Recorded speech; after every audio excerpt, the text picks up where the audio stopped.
concentrating on the African American experience in a predominantly in a rural school with predominantly Caucasian population, upper to middle class, middle to upper class, which Gettysburg fit all of those requirements. There were four different things that I studied based on Gettysburg's population and if it fit this framework. One of them is if the curriculum reflected diversity, including like cultures, different cultures, not just the African American experience, but just a global concept throughout, but more based on the African American students, because I think Gettysburg has a global context in which we take classes or classes are taught, but I think in reaching or in engaging the African American students, I think sometimes it's difficult. One of the other things was if we had African colored faculty of color, administration of color, and students of color, and if we have programs to support that.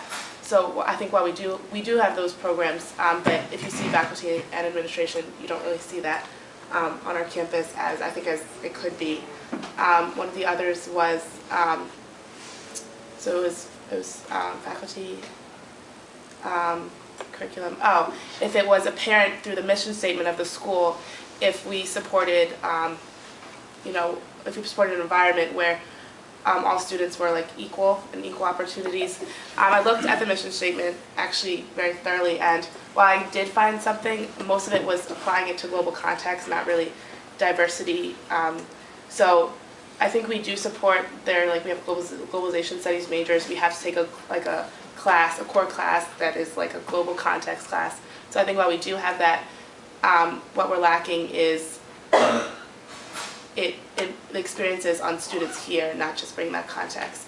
So my goal was to get Caucasian professors, students of color, discussing racial microaggressions, which is what my project was about, which is subtle insults through language, racist comments.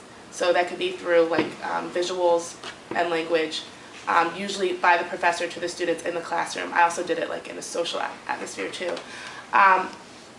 But I did get a lot of responses for Caucasian professors to help me with my project, which made it kind of difficult. I did get students of color.